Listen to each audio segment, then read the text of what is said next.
A Fundación Monte Castrobe e a Mancomunidade do Salnés aliáronse para organizar un torneo de golf benéfico en favor de Esperanza Salnés. A competición celebrouse o pasado 25 de agosto e nela participaron 145 deportistas. O resultado final é unha recadación de máis de 3.800 euros. O traballo encomiable que se fai desde Esperanza Salnés axudando a tantas familias con persoas con dificultades da nosa comarca, fundamentalmente nenos e nenas ou xente moza, e evidentemente nadie sabe o que aporta, non? Esperanza Salnés hasta cando non tes realmente un problema e o sufres na túa familia, non? En este caso, pois estos casi, bueno, son 3.820 euros que se recaudaron, pois van axudar, e como estábamos falando agora, a que poidan tirar durante un mes máis con, pois facilitándolle terapia, non? A estas persoas que tanto precisan, ademais, despois do período de verán, non?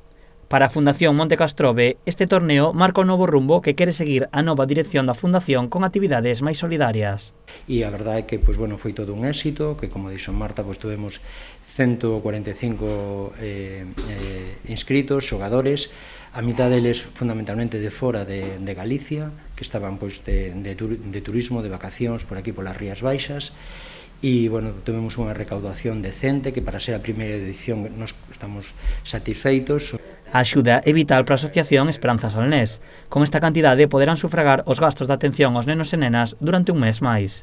Esta recadación de 3.820 euros ven a supoñer prácticamente un mes, xusto un mes de terapias, ou se falamos de gastos de seguridade social e salarios, é xusto un mes. Nos gastamos aproximadamente 4.000 euros ao mes, o sea que nos cubre un mes.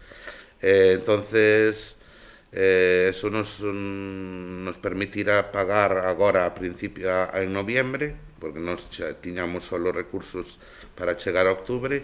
Segundo explican dende a Asociación, Esperanza Salnés atópase nun momento crítico. As contas con esta axuda permitirán chegar ao mes de decembro, pero a partir de aí a incerteza é máxima. De non atopar axudas, os 17 nenos e nenas que atende a asociación deberán acudir a clínicas privadas, supoñendo un incremento dun 400% dos seus gastos en cada sesión de pedagogía, psicoloxía, logopedia ou fisioterapia.